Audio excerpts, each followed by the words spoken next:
Assalamualaikum and what's up guys, hope you all are in good of your spirits. So guys, if you haven't subscribed my channel, do subscribe it and please share it with all your friends and fellow so that it might help them as well. So guys, starting with the next half of your chapter of front of thigh. Okay, now we'll discuss the femoral artery. आपकी femoral artery आपकी lower limb की basically सबसे chief artery है, ठीक है। आपको पता है कि आपकी जो लोअर लिम्ब की एक्सेस आर्टरी है ना, that is basically your inferior gluteal artery, ठीक है। लेकिन आपकी ये जो फेमरल आर्टरी है, जो कि आपकी लोअर लिम्ब की चीफ आर्टरी है, ये आपकी एक्सिस आर्टरी यानी इंफीरियर ग्लूटियल आर्टरी से डिराइव नहीं होती, ठीक है। बल्कि ये कहाँ से डिराइव होती है? ये डिराइव होती है आपकी एक्सटर्नल आइलियक आर्टरी से, ठीक है। तो ये बात आपने याद रखनी है। Femoral artery is the continuation of external iliac artery, ठीक है। अब हम देखते हैं कि ये ना बेसिकली आपकी इंग्वाइनल लिगामेंट है यहाँ पे इस तरह से करके, ठीक है। This is the inguinal ligament और इस पिक्चर में आप ज़्यादा क्लियर देख लें, इंग्वाइनल लिगामेंट है ये वाला, ठीक है, ग्रीन में। इंग्वाइनल लिगामेंट के पीछे आपकी ये एक्सटर्नल आर्टरी की बेसिकली कंटिन्यूएशन होती है, ये femoral artery. It is behind the inguinal ligament and is the continuation of your external iliac artery, ठीक है। अब आप देख सकते हैं कि ये जो आपकी फेमरल आर्टरी है, ये सबसे पहले डाउनवर्ड्स जाएगी और मीडियली जाएगी, ठीक है। उसके बाद ये सबसे पहले जाती है आपकी फेमरल ट्रायंगल में, यहाँ पे होती है ये डाउनवर्ड्स जा रही है और मीडियली जा रही है, ठीक है। आपने एक और बात याद रखनी है कि हमेशा आपकी जो फेमरल आर्टरी है उसके मीडियल साइड पे, मीडियल एस्पेक्ट पे क्या पड़ी होगी? फेमरल वेन, ठीक है। फेमरल वेन इसकी हमेशा मीडियली होगी, ठीक है। अब हमारे पास ये जो फेमरल आर्टरी गुजर रही है इन द थाई, ये सबसे पहले फेमरल ट्रायंगल में से गुजरेगी, उसके बाद ये गुजरेगी इन योर एडक्टर कैनाल, ठीक है, जिससे आप सब सार्टोरियल कैनाल या हंटर्स कैनाल भी कहते हैं, ठीक है। उसके बाद यहाँ से ही गुजरने के बाद एक एडक्टर मैग्नस में ओपनिंग होती है, ठीक है, हाइटल ओपनिंग जिससे आप कहते हैं, उससे गुजरेगी और finally this femoral artery would terminate as your popliteal artery, ठीक है। अब आपने याद रखना है, ये तो था सारा इसका कोर्स आपकी फेमरल आर्टरी का। अब हम देखते हैं इसका क्या रिलेशन है। तो हमेशा आपने याद रखना है कि एंटीरियरली आपकी फेमरल आर्टरी के और पोस्टीरियरली फेमरल आर्टरी के आपकी फेमरल शीथ तो लाजमी होगी, ठीक है। ये आप देख सकते हैं ये आपकी क्या है? Femoral artery. इसके एंटीरियरली और पोस्टीरियरली हमेशा फेमरल शीथ होगी, क्योंकि आपको पता है कि जितनी भी आपकी वेसल्स हैं, स्पेशली आपने फ्रंट ऑफ थाई में पहले पढ़ा है, आपके फेमरल वेसल्स यानी फेमरल आर्टरी और वेन, इनको इनक्लोज़ किया होता है एक फेमरल शीथ ने। तो इसके एंटीरियरली और पोस्टीरियरली फेमरल शीथ तो लाजमी होगी। तो एंटीरियर रिलेशन में एक आप लिख देंगे anterior wall of femoral sheath and posterior relation में एक आप लिख देंगे posterior wall of femoral sheath, ठीक है। तो ये तो हो गया। उसके अलावा आपको पता है एंटीरियरली हमेशा आर्टरी के स्किन होता है, सुपरफिशियल फेशिया और डीप फेशिया होगा। लेकिन पोस्टीरियरली अब हमारे पास क्या है? कुछ मसल्स प्रेजेंट होते हैं जिनके दरमियान से ये आर्टरी जो है वो गुजरेगी। अब देख सकते हैं आप, ये आर्टरी है, ठीक है, और इसके पोस्टीरियरली ये आर्टरी है, इसका इंटीरियर तो ये है ना जहाँ पे स्किन और सुपरफिशियल फेशिया वगैरह, इसके पोस्टीरियरली कुछ मसल्स हैं, लाइक ये आप देख सकते हैं पेक्टिनियस मसल है, ठीक है। इसके अलावा सॉस मेजर मसल होता है, उसका सिर्फ टेंडन यहाँ पे दिखाई दे रहा है। और इसके अलावा इस आर्टरी के पोस्टीरियरली आपको एडक्टर लॉन्गेस्ट मसल नज़र आता है। तो ये सारे मसल्स भी इसके पोस्टीरियर रिलेशंस में होते हैं, ठीक है। उसके बाद हमारी जो फेमरल आर्टरी है ना, उसकी मीडियल रिलेशंस में आपको सबसे पहले सबसे इंपॉर्टेंट तो मैंने आपको पहले ही बता दिया कि फेमरल वेन होती है, ठीक है। फेमरल आर्टरी के मीडियल ही हमेशा फेमरल वेन होगी, ठीक है। और फिर आपको पता होना चाहिए कि आपके लैटरल रिलेशंस में हमेशा फेमरल नर्व होगी, ठीक है। तो ये आपने बात याद रखनी है, आपकी फेमरल आर्टरी के मीडियल रिलेशन में हमेशा क्या है? फेमरल वेन जो आपको यहाँ नज़र आ रही है, और लैटरली हमेशा यहाँ पे होती है फेमरल नर्व, ठीक है, जो आपको यहाँ पे फ़िलहाल नज़र तो नहीं आ रही, लेकिन हमेशा यहाँ पे होती है फेमरल नर्व, ठीक है। सो ये था रिलेशन। इसके बाद अब आपको पता होना चाहिए, हमने देखा था कि फेमरल आर्टरी सबसे पहले कहाँ किधर से गुजरती है? फेमरल ट्रायंगल से, उसके बाद एडक्टर कैनाल से गुजरती है, उसके बाद आपकी एडक्टर मैग्नस मसल में एक ओपनिंग होती है जिससे आप क्या कहते हैं? हाइटल ओपनिंग, ठीक है। एडक्टर मैग्नस मसल में एक ओपनिंग होती है जिसको आप हाइटल ओपनिंग कहते हैं। तो उधर से गुजरती है आपकी फेमरल आर्टरी और उसके बाद ये टर्मिनेट हो जाती है पॉप्लिटियल आर्टरी। तो आपने सबसे पहले याद रखना है कि जो फेमरल ट्रायंगल सबसे पहले जहाँ से वो गुजर रही थी ना, वहाँ पे वो कुछ ब्रांचेस देती है, ठीक है। अब उसकी ब्रांचेस क्या हैं? कुछ सुपरफिशियल ब्रांचेस हैं और कुछ डीप ब्रांचेस हैं। सुपरफिशियल ब्रांचेस में आपके पास आ जाती है सुपरफिशियल एक्सटर्नल पेडेंडल आर्टरी, इसके अलावा सुपरफिशियल एपिगैस्ट्रिक और सुपरफिशियल सर्कमफ्लेक्स आइलिक आर्टरी। जो सुपरफिशियल एक्सटर्नल पेडेंडल है ये आपके एक्सटर्नल जनरल ऑर्गन्स के स्किन को सप्लाई करेगी। जो सुपरफिशियल एपिगैस्ट्रिक है ये आपके स्किन और जो फेशिया है lower part of anterior abdominal wall का, उसको सप्लाई करेगी, ठीक है। और जो आपकी सुपरफिशियल सर्कमफ्लेक्स आइलिक है ये आपकी जो आइलिक क्रस्ट के अलॉन्ग जो आपकी स्किन होती है ना उसको सप्लाई करेगी, ठीक है। उसके बाद कुछ डीप ब्रांचेस देगी फेमरल आर्टरी आपके फेमरल ट्रायंगल में, तो उसमें आपके पास प्रोफंडा फेमरस आर्टरी है, डीप एक्सटर्नल पेडेंडल है और कुछ मस्कुलर ब्रांचेस हैं, ठीक है। अब हम डिटेल में अब डीप ब्रांचेस को इंडिविजुअली देख लेते हैं। सबसे इम्पॉर्टेंट जो डीप ब्रांच है ना इस फेमरल आर्टरी की, और जो सबसे लार्जेस्ट ब्रांच भी है फेमरल आर्टरी की, वो है प्रोफंडा फेमरस आर्टरी, ठीक है। सबसे इम्पॉर्टेंट ब्रांच है, इसका कोर्स और सब कुछ आपको बहुत अच्छे से समझना है, ठीक है। अब आप देख सकते हैं कि ये है आपकी फेमरल आर्टरी, और फेमरल आर्टरी एक लार्जेस्ट ब्रांच दे रही है ये वाली, this is your profunda femoris artery, ठीक है। अब आपने याद रखना है कि ये जो आपकी प्रोफंडा फेमरस आर्टरी है ना ये आपके थाई के तीनों कंपार्टमेंट्स को सप्लाई करती है। आपके थाई की है, एक तो आप पढ़ रहे हैं फ्रंट ऑफ थाई, ठीक है। उसके अलावा आपकी मीडियल साइड ऑफ थाई होती है and the back of thigh, तो ये थाई के तीनों कंपार्टमेंट्स को आपकी प्रोफंडा फेमरस आर्टरी सप्लाई करेगी। और आपने एक और बात ये याद रखनी है कि ये हमेशा आपकी ये जो फेमरल आर्टरी है ना इसके लैटरल एस्पेक्ट से शुरू होगी, ठीक है। और हमेशा ये आपको इंग्वाइनल लिगामेंट नज़र आ रहा है, और इस इंग्वाइनल लिगामेंट से 4 सेंटीमीटर नीचे ये यहाँ से अराइज होगी फ्रॉम फेमरल आर्टरी, ठीक है, as a branch of femoral artery, जिससे आप प्रोफंडा फेमरस आर्टरी कह रहे हैं, ठीक है।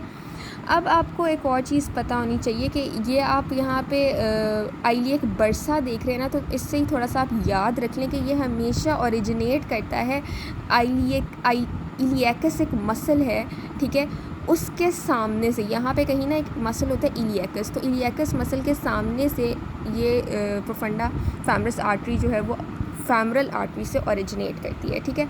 अब हम देखेंगे कि जैसे जैसे ये आर्टरी डिसेंड करती है ये क्या करती है। वैसे तो ये lateral aspect of femoral artery से जो है वो अराइज करती है, लेकिन आप देख सकते हैं कि ये आपको बेसिकली पोस्टीरियरली नज़र आ रही है इस डायग्राम में इस फेमरल आर्टरी के, ठीक है। तो होता क्या है कि ये प्रोफंडा फेमरस आर्टरी ना लैटरली अराइज तो करती है फेमरल आर्टरी से, लेकिन उसके बाद क्या करती है कि ये पोस्टीरियरली चली जाती है टू द फेमरल वेसल्स, ठीक है। फेमरल वेसल्स के पोस्टीरियरली चली जाएगी, ठीक है।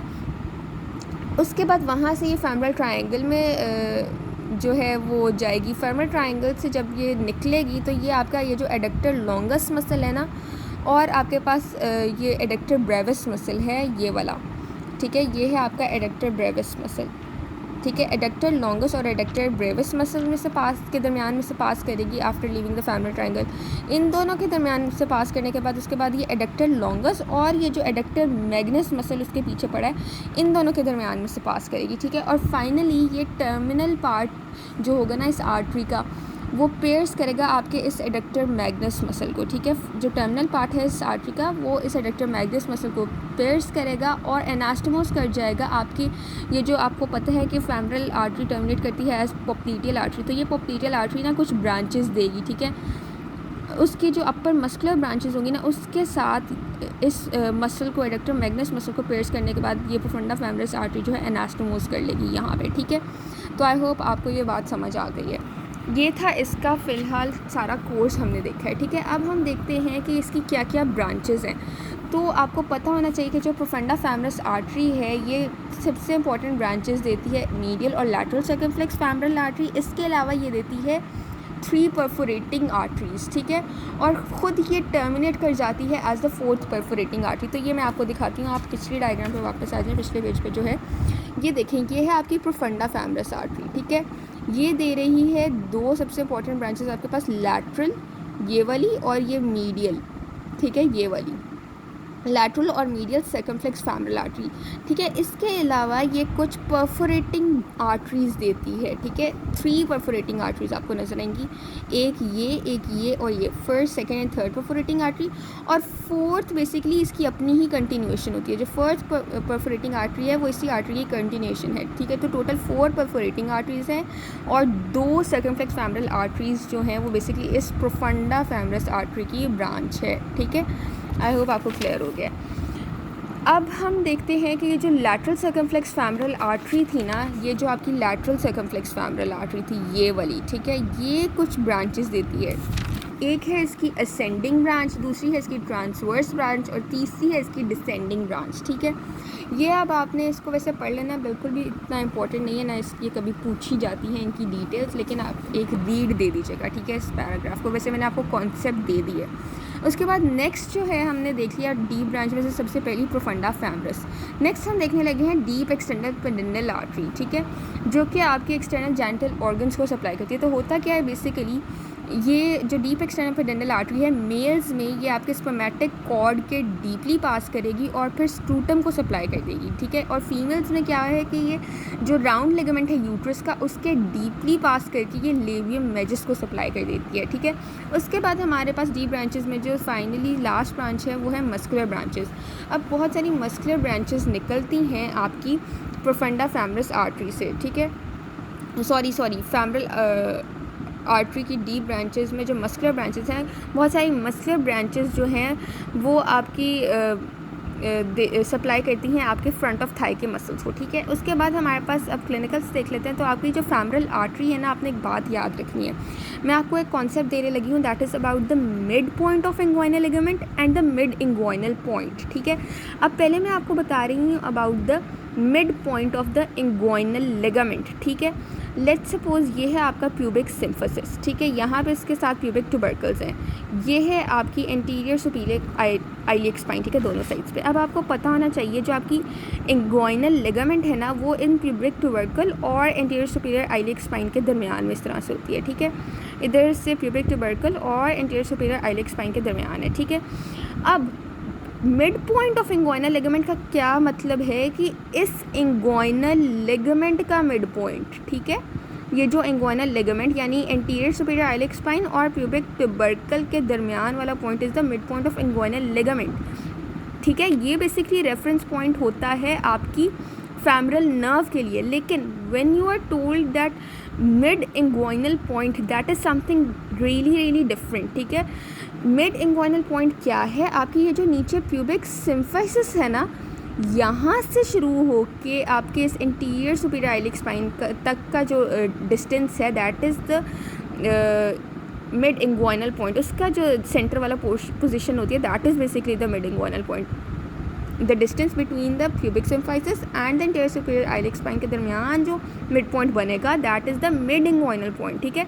और मिड इंग्वाइनल पॉइंट बेसिकली आपकी फैमरल आर्टरी के लिए जो है वो रेफरेंस पॉइंट होता है। जो mid point of inguinal ligament है वो आपकी फैमरल नर्व का रेफरेंस पॉइंट है, और जो मिड इंग्वाइनल पॉइंट है, ठीक है, वो आपकी फैमरल आर्टरी का रेफरेंस पॉइंट है। और इन्होंने इस क्लिनिकल में अब ये लिखा हुआ है कि हमेशा जो फैमरल आर्टरी है वो हम कॉम्प्रेस कहाँ पे करते हैं, मिड इंग्वाइनल पॉइंट पे, ठीक है।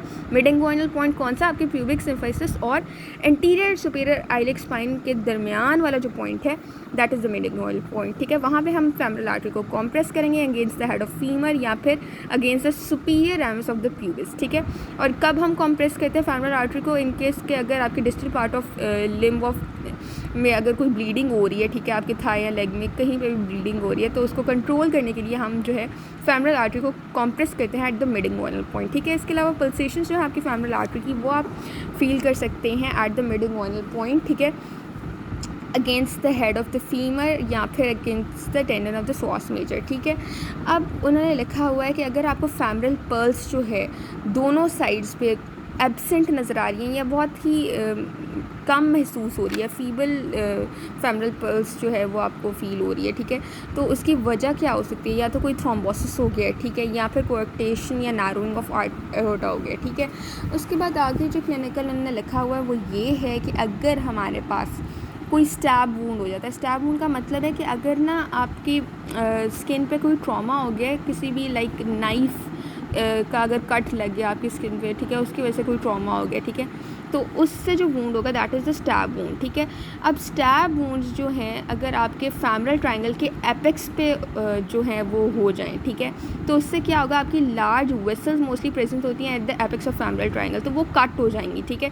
जब लार्ज वेसल्स कट हो गई at the apex of femoral triangle, जिनमें मोस्टली फैमरल आर्टरी और वेन और प्रोफंडा फैमरस आर्टरी और वेन होती है, ठीक है, जब ये कट हो गई तो उससे क्या होगा कि हैमरेज हो सकता है, ठीक है, और वो फैटल कंडीशन होती है, ठीक है। इसके बाद नेक्स्ट क्लिनिकल उन्होंने लिखा हुआ है कि हमारी जो फैमरल आर्टरी है ये आपको फैमरल ट्रायंगल में बहुत सुपरफिशली नज़र आएगी, यानी ये मोस्ट सुपरफिशियल प्रेजेंट होती है इन द फैमरल ट्रायंगल। जो femoral artery it is most superficial structure in your femoral triangle, ठीक है। और उन्होंने ये भी लिखा हुआ है कि आप जो है ये इजीली अगर आप कैनोला दे रहे हैं, कोई कैथेटर्स दे रहे हैं, तो आप ईज़िली जो है वो दे सकते हैं इन द फैमरल आर्टरी, ठीक है। उसके बाद उन्होंने लिखा हुआ है जो फैमरल वेन है ना आपकी, ये बेसिकली कॉमनली यूज़ होती है for intravenous infusions in infants, ठीक है, या फिर इन द पेशेंट्स जिनमें पेरिफेरल सर्कुलेटरी फेलियर है, ठीक है। नेक्स्ट है आपके पास फैमरल वेन। तो फैमरल वेन का कोर्स अब क्या है, अब आपको पता होना चाहिए पॉप्लिटियल वेन, फैमरल आर्टरी जो है वो टर्मिनेट हो रही थी एज पॉप्लिटियल आर्टरी, अब पॉप्लिटियल वेन जो है वो ऊपर की तरफ जो है अपवर्ड कंटिन्यूएशन होगी और वो फैमरल वेन दे देगी, ठीक है। आपने इस तरह से याद रखना कि it is basically femoral vein is the continuation of the upward continuation of your popliteal vein, ठीक है। और किस पॉइंट पे होती है, it is basically at the lower end of your adductor canal, ठीक है। उसके बाद ये फैमरल वेन जो है ये कंटिन्यूस हो जाती है with the external iliac when behind the inguinal ligament, ठीक है। अब आपने एक और चीज़ ये याद रखनी है कि मैंने आपको पहले भी बताया था कि फैमरल वेन जो है वो हमेशा फैमरल आर्टरी के मीडियली होती है, बहुत इंपॉर्टेंट है, एमसीक्यूज़ में भी पूछ लेते होते हैं, ठीक है। फैमरल वेन की अब क्या ट्रिब्यूटरीज़ है, एक तो ग्रेट सैफनस वेन है, उसके अलावा आपकी जो जितनी भी फैमरल आर्टरी की डीप ब्रांचेस थी उनको अकम्पनी करती हैं कुछ वेन्स जो बेसिकली आपकी फैमरल वेन की ट्रिब्यूटरीज होती हैं, ठीक है। यानी आपके प्रोफंडा और प्रोफंडा फैमरस डीप एक्सटर्नल पेडेंटल और मस्कुलर ब्रांचेस को अकम्पनी करने वाली वेन्स बेसिकली आपकी फैमरल वेन की ट्रिब्यूटरीज हैं। इसके अलावा आपकी लैटरल मीडियल सर्कमफ्लेक्स फैमरल वेन्स आपकी फैमरल वेन की ट्रिब्यूटरी हैं, और जो डिसेंडिंग जेनिकुलर और मस्कुलर वेन्स हैं आपके एडक्टर कैनाल में वो भी आपकी फैमरल वेन की ट्रिब्यूटरीज हैं, ठीक है। Then femoral nerve. अब फैमरल नर्व आपकी एंटीरियर कंपार्टमेंट ऑफ थाई की चीफ नर्व है, बिल्कुल उसी तरह जिस तरह आपकी फैमरल आर्टरी आपके इंटीरियर कंपार्टमेंट ऑफ थाई की चीफ आर्टरी है, ठीक है। अब इसका ओरिजिन हम देखते हैं कोर्स वगैरह, तो आपने याद रखना है बेसिकली ये लंबर प्लेक्सस की लार्जेस्ट ब्रांच है, ठीक है। फैमरल नर्व आपके लंबर प्लेक्सस की लार्जेस्ट ब्रांच है और ये किससे बनती है, by the dorsal division of the anterior primary रेमाई of the L2, L3 and L4 spinal nerves, ठीक है। Dorsal divisions of the interior primary रेमाई of L2, L3 and L4 spinal nerves. अब इसका कोर्स क्या है, आपको पता है कि हमेशा जो फैमरल आर्टरी अगर यहाँ से गुजर रही है ना, तो फैमरल आर्टरी के लैटरली आपको ये फैमरल नर्व नज़र आएगी। अब इसका कोर्स कुछ इस तरह से है कि आपकी जो फैमरल नर्व है ये बेसिकली आपको ये जो नज़र आ रही है ना येलो में, दिस इज़ द फैमरल नर्व, ठीक है। तो फैमरल नर्व आपकी इस इंगुइनल लिगामेंट के पीछे से गुजर के आपकी फैमरल ट्रायंगल में एंटर करती है और आपकी फैमरल आर्टरी जो कि यहाँ होती है उसके लैटरली गुजरती है, ठीक है। फिर ये थाई में आपके दो मसल्स होते हैं इलियाकस और स्वास मेजर, उन दोनों मसल्स के दरमियान एक ग्रूव होता है, ठीक है, उस ग्रूव के दरमियान से गुजरती है, ठीक है। अब इलियाकस और स्वास मेजर मसल के दरमियान जो ग्रूव होता है ना वहाँ पे बेसिकली प्रेजेंट होती है फैमरल शीथ, जिसमें फैमरल वेसल्स यानी फैमरल आर्टरी और वेन जो है इंक्लोज्ड होती हैं। ये जो फैमरल नर्व है ना ये हमेशा फैमरल शीथ के बाहर आपको प्रेजेंट नज़र आएगी इन दैट ग्रूव, जो कि इलियाकस और स्वास मेजर मसल के दरमियान जो ग्रूव है उसके जो फैमरल उसके अंदर जो फैमरल शीथ है उस फैमरल शीथ के बाहर आपको ये फैमरल नर्व जो है हमेशा नज़र आएगी, ठीक है। ये कभी भी आपको फैमरल शीथ के अंदर नहीं नज़र आएगी, फैमरल शीथ के अंदर सिर्फ आपको फैमरल वेसल्स नज़र आएंगी, ठीक है।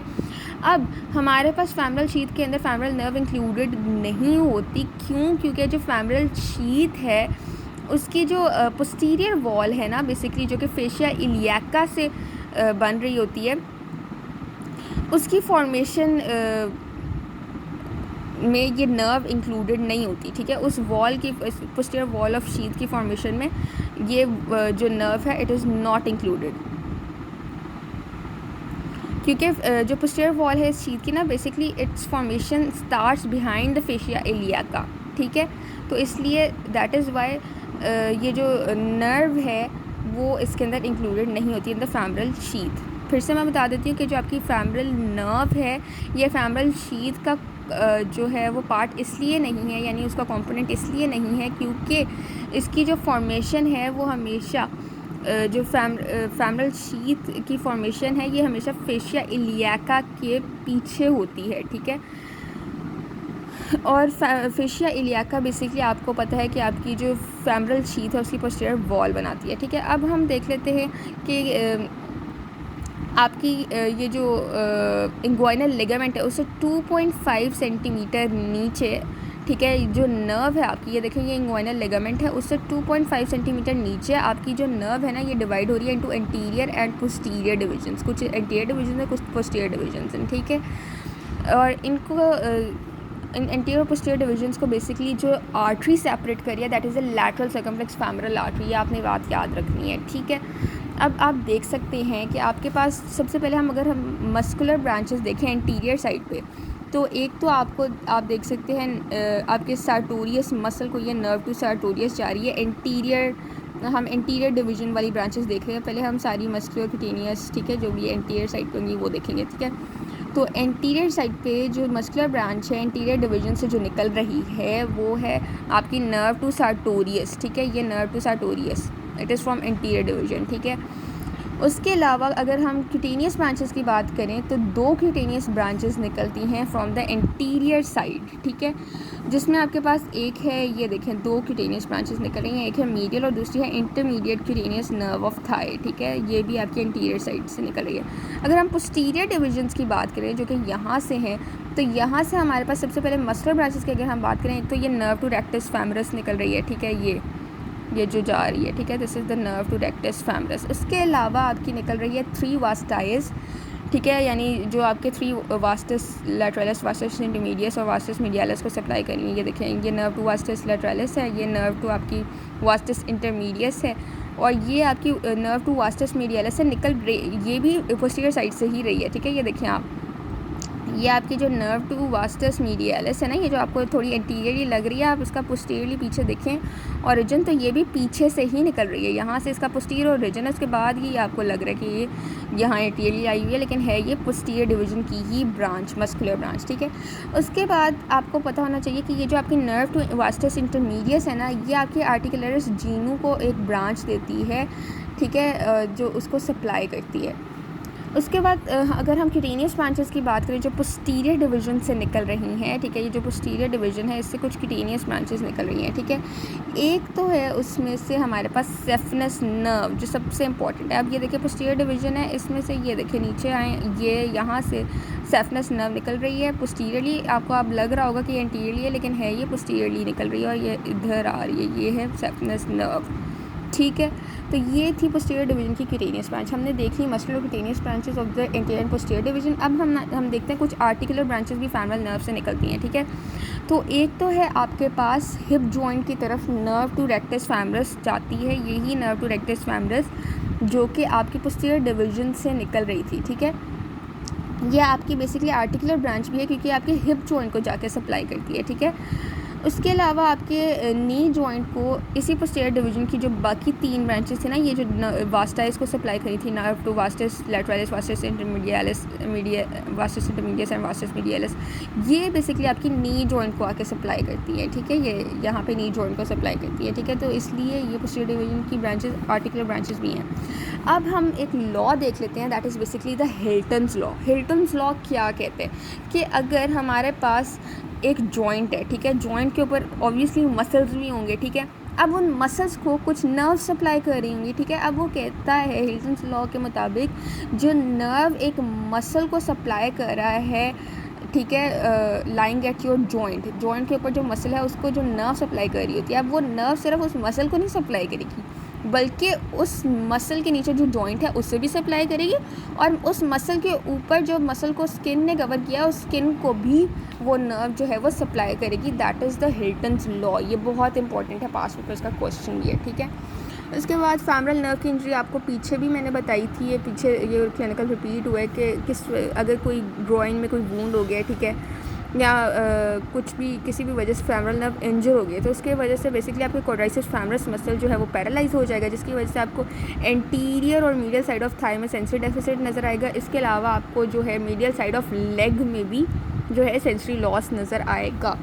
ठीक है, आप आगे है हमारे पास ये क्लिनिकल बॉक्स, ये आपने मसल्स जो है वो स्नेल से करने हैं, ठीक है, लेकिन ये थ्योरी आप लोग एक बार पढ़ लीजिएगा फॉर MCQs। ये क्लिनिकल मैं आपको बता देती हूँ। टेस्टिंग है क्वाड्राइसेप्स फैमरस मसल की। इसमें उन्होंने ये लिखा हुआ है कि अगर हमने पेशेंट को लिटाया, ठीक है, अब हमने उसका जो हिप और नी जॉइंट है ना, उसको हमने फ्लेक्स करवा दिया है, ठीक है। अब जो फिजिशियन है वो क्या कर रहा है कि वो अपने राइट हैंड से जो है वो रेजिस्टेंस देगा, यानी आप कह सकते हैं प्रेशर लगा रहा है इसकी लेग पे, जो पेशेंट है उसकी लेग पे जो है वो प्रेशर लगाएगा, ठीक है, प्रेस करेगा उसको डाउनवर्ड डायरेक्शन में। अब पेशेंट को कहा जाएगा कि वो इस राइट हैंड ऑफ फिजिशियन के प्रेशर के अगेंस्ट रेजिस्टेंस शो करे और अपने इस नी जॉइंट को स्ट्रेटन करे, ठीक है। अब जब ये पेशेंट स्ट्रेट करने की कोशिश करेगा, इसी टाइम पे आपके जो फिजिशियन का लेफ़्ट हैंड है ना, वो बेसिकली नी के पीछे आपके जो क्वाड्राइसेप्स मसल्स की कॉन्ट्रैक्शन है उसको फील कर रहे होंगे, ठीक है। इस तरह से आप जो है क्वाड्राइसेप्स फैमरस मसल की टेस्टिंग करते हैं, ठीक है। उसके बाद नेक्स्ट है हमारे पास clinical, that is the patellar tendon reflex of the knee jerk, ठीक है। इसमें क्या है कि जो नी जॉइंट है ये एक्सटेंड हो जाता है अगर आप लिगामेंटम पैटेला को टैप करते हैं, ठीक है। आपका जो नी जॉइंट पैटेला है ना, उसके साथ लिगामेंटम पैटेला होता है, ठीक है। वहाँ पे अगर आप लिगामेंटम पैटेला को टैप करते हैं तो उससे क्या होगा, आपका नी जॉइंट एक्सटेंड हो जाएगा and this is basically your patellar tendon reflex या नी जर्क, ठीक है। सॉ सेप्सिस बहुत इंपॉर्टेंट है, ठीक है। फैमरल हर्निया के साथ ऑफन जो है क्लिनिकल्स इसको जो क्लिनिशियंस होते हैं या आपके जो डॉक्टर्स होते हैं वो कंफ्यूज कर जाते हैं, क्योंकि दोनों कंडीशन में क्या होता है, आपकी मीडियल साइड ऑफ थाई पे ही कोई आउट पाउचिंग सी नज़र आ रही होती है, ठीक है। लेकिन मोस्टली फैमरल हर्निया जो है उस केस में जो आउट पाउचिंग हो रही होती है ना on the medial side of thigh, वो रिड्यूसेबल होती है। लेकिन कभी कभी सॉ सेप्सिस इनिशियली अगर आपको ज़रा शुरू के स्टेजेस में तो रिड्यूसेबल हो जाती है, लेकिन कभी कभी रिड्यूसेबल नहीं भी होती, ठीक है। और अगर वो रिड्यूसेबल ना हो तो उसको often it's mistaken with your enlarge lymph nodes, ठीक है। अब एक और क्लिनिकल पॉइंट आपने ये याद रखना है कि सॉ सेप्सिस में ना हमेशा कोई इन्फेक्शन हो जाता है ऑफ द लंबर वर्टेब्रा, ठीक है, जिसकी वजह से ऑब्वियसली पस की एक्यूमुलेशन हो सकती है, ठीक है। तो फीवर वगैरह की सिम्टम्स भी हो सकती हैं, ठीक है। और ये आपने याद रखना है कि जो भी इन्फेक्शन होगा वो नीचे जो है वो डिसेंड करेगा between your psoas major muscle और एंड इट्स फेशिया, और फाइनली वो इंग्वाइनल लिगामेंट के पीछे आ जाएगा इनटू द फैमरल ट्रायंगल, ठीक है। उसके बाद इंट्रामस्कुलर इंजेक्शंस आप कहाँ देते हैं, तो ये बेसिकली आप anterolateral region of thigh में देते हैं in the vastus lateralis muscle, ठीक है। Interior lateral region of thigh में आप देंगे intermuscular injections in the vastus lateralis muscle, ये आपको पता होना चाहिए, ठीक है। नेक्स्ट है आपके पास एडक्टर या हंटर्स कैनाल, बहुत इंपॉर्टेंट आपका SCQ प्रॉफ में बहुत बार आया हुआ है, ठीक है। अब आपको पता होना चाहिए जो आपका एडक्टर हंटर या ऐसे आप सब सार्टोरियल कैनाल भी कहते हैं, ठीक है। बेसिकली ये जो हंटर्स कैनाल इसको इसलिए कहा जाता है क्योंकि जॉन हंटर एक एनाटोमिस्ट और या सर्जन था लंदन में जिसके नाम पे इस कैनाल का नाम रखा गया है, ठीक है। उसने बेसिकली ऑपरेशन किया था टू ट्रीट पॉप्लिटियल एनोरिज्म, ठीक है। अब उसने क्या किया था टू ट्रीट पॉप्लिटियल एनोरिज्म, उसने बेसिकली आपकी जो फैमरल आर्टरी थी ना उसको एडक्टर कैनाल में लाइगेट कर दिया था, ठीक है, ताकि जो है आपकी पॉप्लिटियल एनोरिज्म को ट्रीट किया जा सके, ठीक है। इसलिए उसके नाम पे हमने इस कैनाल का नाम हंटर्स कैनाल भी रख दिया, ठीक है। अब ये है क्या बेसिकली एडक्टर कैनाल, ये बेसिकली एक इंटरमस्कुलर स्पेस है जो आपके थाई की मीडियल साइड के मिडल 1/3 में आपको नजर आएगी। ये है, अगर आप थाई को 3 पार्ट्स में डिवाइड करें तो ये अपर 1/3, ये मिडल 1/3 और ये लोअर 1/3, ठीक है। तो मिडल 1/3 ऑफ थाई में आपको जो है मीडियल साइड पे बेसिकली मीडियल साइड पे मिडल 1/3 ऑफ थाई में आपको एक इंटरमस्कुलर स्पेस नज़र आती है जिसे आप एडक्टर कैनाल कहते हैं। अब आपने एक और चीज़ याद रखनी है कि ये जो कैनाल है ना ये एक्सटेंड करती है, ये आपको फैमरल ट्रायंगल नज़र आ रहा होगा in the upper 1/3 of your thigh, उसकी एपेक्स से ये कैनाल एडक्टर कैनाल एक्सटेंड करती है, ठीक है, और ये नीचे जाती है to the tendinous opening in the adductor magnus muscle, ठीक है, नीचे ये एक्सटेंड करेगी towards the tendinous opening in your adductor magnus muscle, ठीक है। अब आपको इस डायग्राम में नज़र आ रहा होगा कि एडक्टर कैनाल जो है बेसिकली ये एक सार्टोरियस मसल है, ये आपको नज़र आ रहा है सार्टोरियस मसल। इस सार्टोरियस मसल के डीपली आपको एडक्टर कैनाल नज़र आ रही होती है। दैट इज़ वाई हम इस एडक्टर कैनाल को सब सार्टोरियल कैनाल भी कहते हैं, क्योंकि ये आपको सार्टोरियस मसल के डीप नज़र आती है, ठीक है। उसके बाद हम बाउंड्रीज देखते हैं। ये है बेसिकली आपके एडक्टर कैनाल जो आपको मिडल 1/3 ऑफ थाई के मीडियल साइड पे यहाँ पे नज़र आती है, ठीक है। तो ये है वो एडक्टर कैनाल, ठीक है। अब इसकी बाउंड्रीज़ क्या है? एक है इसकी एंटीरोलेटरल बाउंड्री, ये वाली। देन इज़ द पोस्टीरोमीडियल वॉल, ठीक है, एंटीरोलेटरल वॉल, पोस्टीरोमीडियल वॉल या जिसे आप फ्लोर कहते हैं, and this is the medial wall या जिसे आप रूफ भी कह सकते हैं। सबसे पहले हम देखते हैं एंटीरोलेटरल वॉल। तो सबसे पहले आपको यहाँ पे क्या नज़र आ रहा है? वास्टस मीडियलिस मसल, ठीक है, तो ये इसके एंटीरोलेटरल बाउंड्री बना रहा है, ठीक है। देन द पोस्टीरोमीडियल वॉल या जो रूफ है ये किससे बन रहा है? आपके एडक्टर लॉन्गस मसल से। इसके अलावा आपको एडक्टर मैग्नस मसल भी नज़र आता है, ठीक है, यानी एडक्टर लॉन्गस ऊपर होता है और एडक्टर मैग्नस नीचे होता है इन योर पोस्टीरोमीडियल वॉल या फ्लोर, ठीक है, इस बाउंड्री में। फिर आप देख सकते हैं यहाँ पे मीडियल वॉल या रूफ में, ये मीडियल वॉल या रूफ है, it is form basically bye fibrous membrane. ये जो ग्रीन में ना, ये बेसिकली मीडियल वॉल या रूफ बना रही है सब सार्टोरियल कैनाल की, जो कि एक फाइब्रस मेम्ब्रेन बना रही है, ठीक है, आपकी इन दोनों वॉल्स को ज्वाइन कर रही है ये मेम्ब्रेन, ठीक है। अब इस मेम्ब्रेन में ना आपको नज़र आती है सब सार्टोरियल प्लेक्सस, ठीक है। और आपने एक और बात याद रखनी है कि इस मेम्ब्रेन को ओवरलैप करती है एक muscle, that is sartorius muscle. अब ये इस फाइब्रस मेम्ब्रेन में, यानी जो मीडियल वॉल या रूफ है इस कैनाल का, जो कि फाइब्रस मेम्ब्रेन से बना हुआ है, जहाँ पे सब सार्टोरियल प्लेक्सस है, वो सब सार्टोरियल प्लेक्सस बेसिकली आपकी किससे बनता है? किन नर्व से बनता है? बेसिकली आपकी जो medial cutaneous nerve of thigh है उसकी ब्रांचेस है। इसके अलावा जो सेफनेस नर्व है और आपकी जो एंटीरियर डिवीजन है ऑब्चुरेटर नर्व की, उनसे मिलके, इन सब नर्व से मिलकर आपका सब सार्टोरियल प्लेक्सस जो है वो बनता है, ठीक है।